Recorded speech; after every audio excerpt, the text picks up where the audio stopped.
Okay, welcome in Steelers fans. Today on the Noll Road, we react to what our Steelers insiders are telling us about Steelers All-Pro Cam Heyward. The defense has been carrying the team for 4 seasons.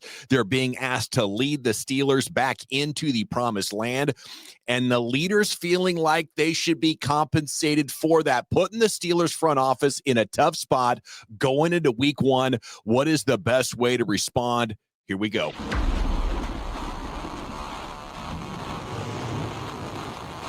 To the corner of the end zone. Oh, for a touchdown!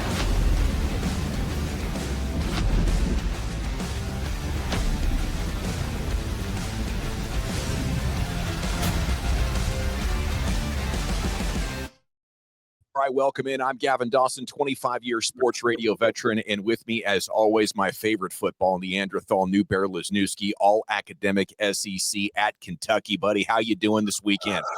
I can't stop watching Post Malone covering Nirvana and anything else that you want to put into the pop culture theatrics. I'm so hype. I'm just hunting for things to keep me in the mood that I plan on staying in for the next 6 months. Let's freaking go. I'll drink to that. All right, cold beer's coming up. Let us know if you need one in the chat. We'll beer you. We'll chat Steelers football with you. Couple of things for context here before we dive into this New Bear. Top 5 highest paid athletes in Pittsburgh sports history. There's Cam Heyward, number 5. But then you also have to come over and look at pressure rates, sack rates, yards per carry with Cam on and off the field last year. So this is a tough one for the Steelers, dude. You know, and I think ultimately I would capitulate. It's the NFL. This is how contracts go down. This is how old men do it when they know that the team needs them. So as offended as I am by veteran holdouts, I'd break here. But I also don't think Cam Heyward's actually going to miss the game. Where are you at with it right now? So there's an interesting conversation that's happening here locally, you know, bouncing around the talk show circuit about how if he doesn't get paid and then if he doesn't miss games, what else can he do? Like, what was the whole point of this thing?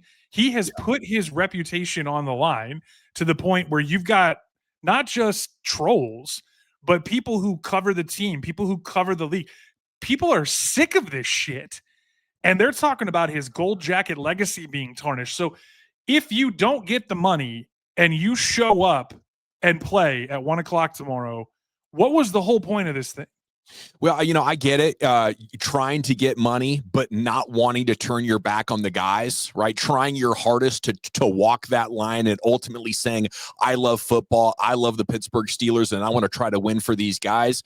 You know, I would say as a fan, I would respect that. You know, you held out, you went for your money, but you did not withhold services from the team after signing a contract years ago.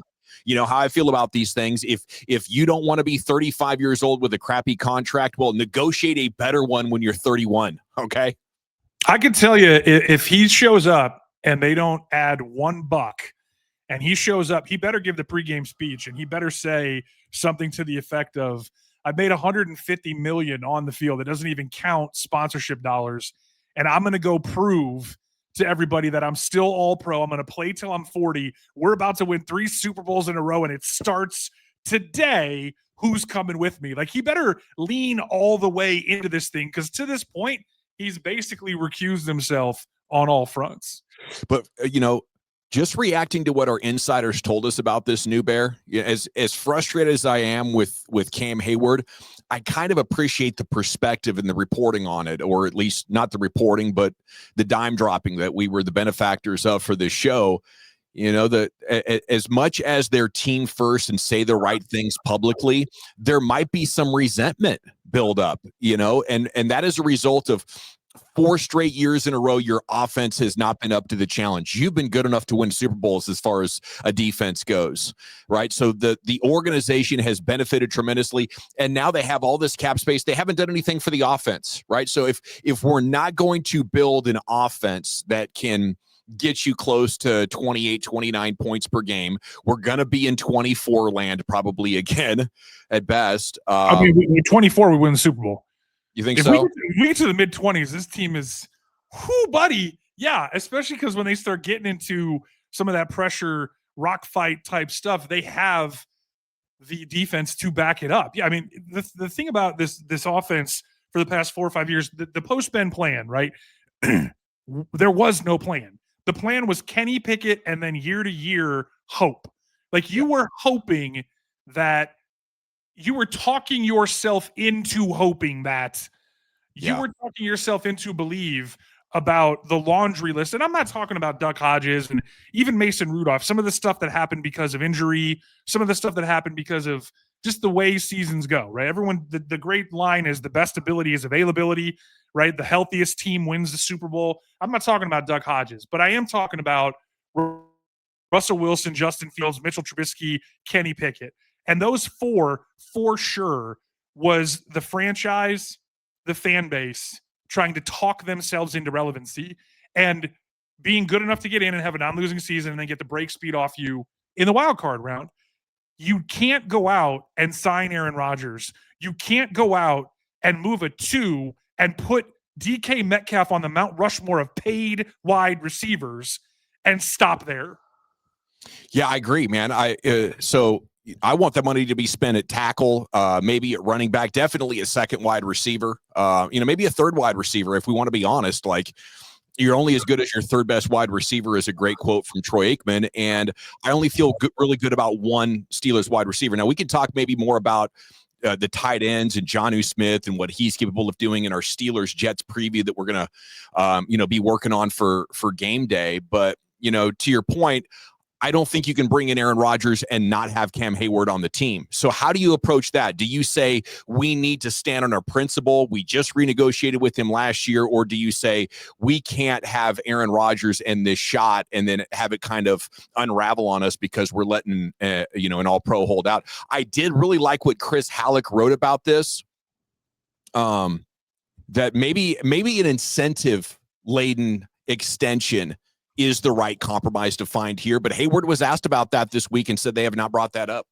So I'm trying to thread the needle a little bit and not cheat into the game preview show and keep this focused on the will he play Cam Heyward topic that this podcast is about. And what I'm also trying to do is not even meet you in the middle, but come all the way to your side, because that's where I started.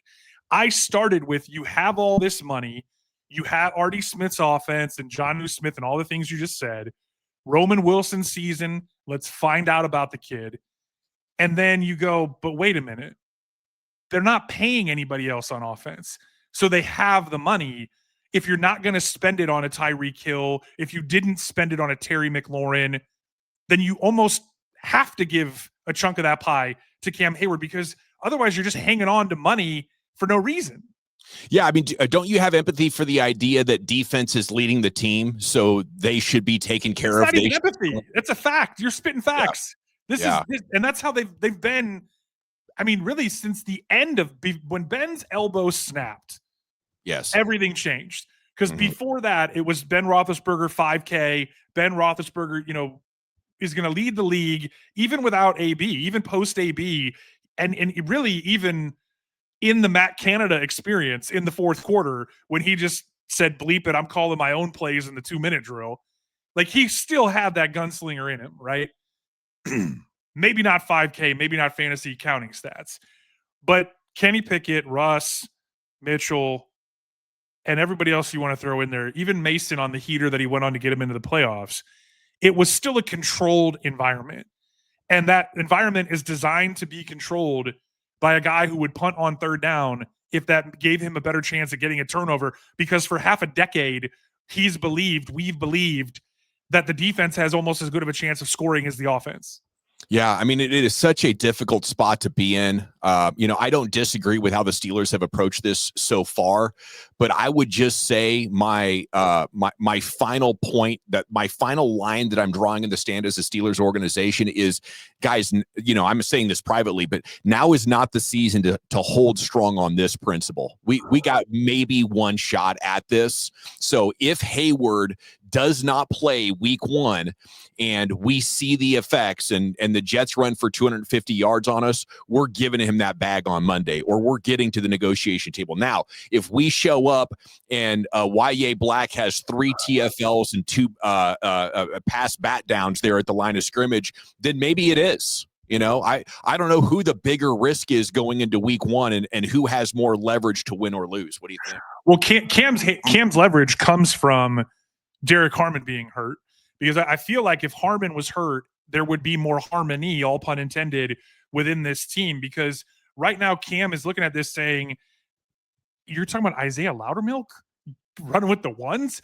Like, we think YA Black, big sexy with that big gut, is in good enough shape to play more than maybe 10, 15, maybe 20, 25. And Keanu Benton, who, I mean, this is a make or break year for him in some ways. And there's a lot of people who have listed him, Sports Illustrated and others, as the X factor for this defense to take the next step. It ain't Cam. Cam's a known quantity. Whether or not he's going to show up and whether or not that becomes known until 90 minutes before kickoff when we get the fantasy football reports, right? So yeah.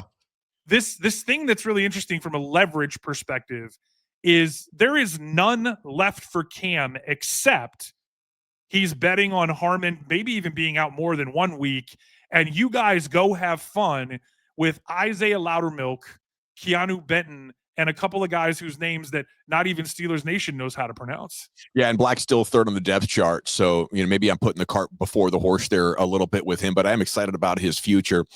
Could you really see Heyward sitting out? Leave a comment down below. Like the video if you enjoyed the Noll Road. We would love that. We'd love if you'd subscribe as well. What Heyward said late in the week, I wish I had a straight answer for you. All I can tell you is I've had to have a lot of tough conversations with my family.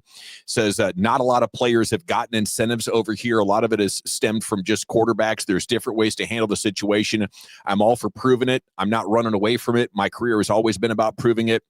If it was that route, I'd go for it, but we've got time and we'll see what happens. I think the fact that he's been at practice kind of shoots the wheels off the legitimacy of his holdout. I don't think there's any way he actually misses this game. Newbear, how about you? Well, my favorite trending thing related to this conversation is where, excuse me, someone took a screenshot of his podcast chair being empty.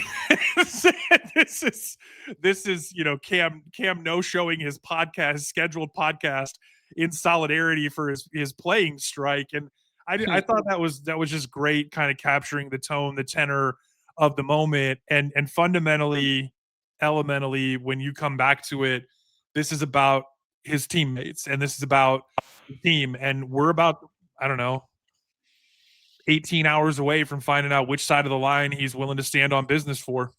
Yeah, we are. I would look at what happened Thursday night, Cowboys-Eagles, with Jalen Carter out. Yeah. Well, how about with Kenny Clark on the other side? Like, it makes a difference. You take one out, what you take away, put one in, and one of the things that we're overlooking in this holdout with Cam is this is a game that they almost have to win. Not that they should win, but there is no business for this level of talented Steelers team to come out and do anything but win going away. Like, this should be a blowout win. I know some of the local folks in Vegas and all the different things with the over-under and people, just putting stuff out to be different or also just saying what would happen if Fields had a day or what would happen if Cam doesn't play and Harmon's out and Rodgers is slow out the gate. Like, I get the way you could talk yourself into it. The Jets are not good. Like, Aaron Glenn was a great coordinator. We have no idea what kind of CEO he is. We know, for the most part, what Justin Fields is. We know what Garrett Wilson is. Who else is he running with? We know what Breece Hall is. The talk coming out of Jets camp is that there's going to be a timeshare with what I still think is the most talented all-around running back in the NFL with the Allen kid. So fantasy football managers, including me, who drafted him in every league I have, way higher than you should have because you just want to hang your hat on RB1. He might be RB 0.5. Sharon, and if that happens, and if some of these things happen, like Justin Fields shows up and plays the way we know Justin Fields is going to play, and you let him run for 125 yards and beat you, then shame on this coaching staff. Shame on the way they've handled business coming into this thing. This should be a runaway win.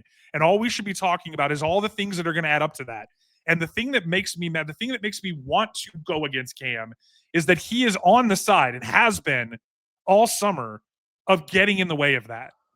Yeah, and I totally get what you're saying as far as it should be a blowout win, but it could be close enough if your offense isn't smooth. This could be a 17-16 type of game easily, and that wouldn't require Justin Fields to go crazy or for them as a team to run for 250 yards. It would just require a special team score, a long field goal. Like, there are so many ways you could lose this game, and if I'm Cam Heyward, I might want to bet on myself and miss the game just to see what happens, because with a Jets win, wouldn't you agree that at that point there's just too much on the line to let the Heyward holdout go any longer? Yeah, because when you start talking about, it's not about just getting into the playoffs, it's about this division. This is still the toughest division in football until proven otherwise.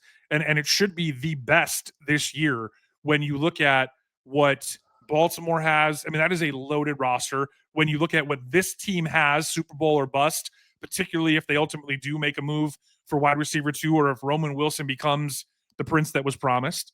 And then Cincinnati, if they get anything out of Trey Hendrickson and Stewart and the rookie, if they just hold people to 34, they're going to go get 35, and they're at least going to be interesting, and just like last year, be in the race.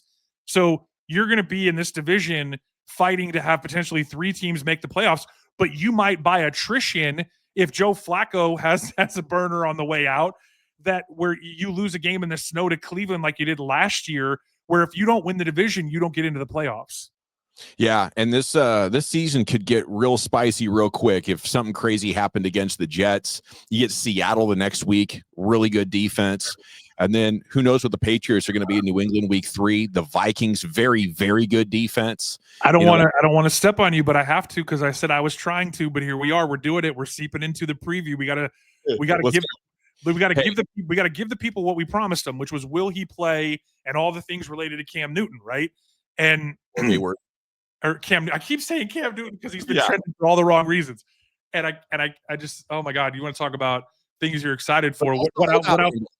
That's the holdout angle. If you're getting ready to play 4 of the best 10 defenses in the NFL in the first 5 weeks of the season, you need to play back with every defensive talent you got to keep them under 20 or 15. Or really, I have considerable amount of anxiety about this offense. I just didn't see anything in training camp or the preseason to prove otherwise. Do you have the Batman quote queued up that turned into a meme? Because the way I wanted to look at this was like, you live long enough, or sorry, you die a hero, or you live long enough not to become a villain, but to become a meme, right? He said to Aaron Rodgers, you either want to be a Pittsburgh Steeler or you do not. And now that he's getting shoveled the load of shit that is what he gave Aaron Rodgers, not just on the podcast, but over and over and over, day after day after day, the ammunition that he puts out there, sliding into DMs with his brother, going after fan accounts, and just being public and being in people's business and having his business be what we're talking about instead of the business of football is why, again, I'm just like so over this even existing. I am too, and after this one, where again, as I said a couple of times here, I would capitulate. I want the Steelers, I want all owners across the NFL to tell any veteran who comes in early for an extension, you should have thought about this and bet on yourself and insisted on a shorter deal when you were looking for your 3rd contract in your 30s, right? But you knew, wow, holy cow, I can't believe I'm still good. I'm probably not going to be good in 3 or 4 years. So you just go ahead and tack those on at the end. As long as I get this, signing bonus now, I'm good. Right. But you didn't see it that way. And I don't know why fans have so much patience for this. So, in a year where you have a quarterback at this age, you have, Jalen Ramsey at 34 years old, you have a number of players on this team. Darius Slay. Darius Slay's the old hat. Ramsey ain't that old yet. Don't do that to the man. Okay, Ramsey's not that old quite yet, but he is past his athletic prime. Yeah. This isn't the year where you stand on principle, but damn it, those years are coming. And if I'm the NFL owners, I'm more furious about this than I've ever been, especially with Heyward waiting so late in the cycle to ask for it like he has. I was just fact checking. It's age 31 for Ramsey. I mean, he's getting there, but he ain't there. But so like thinking about will he play or will he not play, right? And I already talked about Loudermilk, Benton, and we all love YA Black. But here's the thing. If you're Cam Heyward and you don't play, and maybe you miss the first couple of games because you're really going to stand on that business, then you're talking about week 3, 4, 5. You're talking about maybe a quarter of the season is gone before you're actually in game shape, because he didn't go through camp, and camp isn't what it used to be. And he can look fine underwear Olympic side and look like he always has and be moving around. But you want to talk about doing that 50, 55, 60, 62 times? No chance. And I'm saying that even if he plays tomorrow, he can't be out there. YA Black and company, Keanu Benton, Loudermilk should play tomorrow. Even if Cam plays, they should all play against this Jets defense, just to make sure that Cam isn't pulling a hammy or a groin like he just did a couple years ago. And you're talking about a tweak becoming a 4, 6, 8 week injury that derails this defense. That's the thing about it, is it's not just the talk. It's not just the podcast bullshit or any of the other things you want to bring into it. It's the fact that we are on a ramp. That ramp is the 7th Lombardi at the end of it. And to get there, XYZ, the whole alphabet of things has to happen. Everything that you put in the way of that is already being chipped away at because you are old. Aaron Rodgers is old.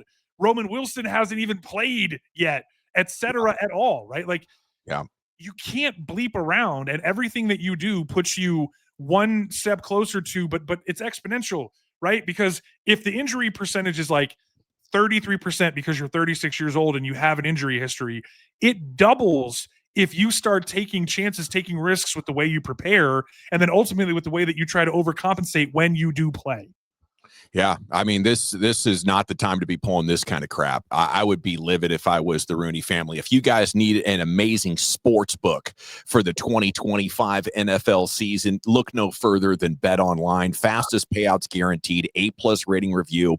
We have a link in the description, up to $250 in bonus bets when you sign up with us here through the Noll Road. But you're going to love Bet Online no matter what state you're in. They have a casino, they have a race book, they have a poker, live games, cash games, tournaments.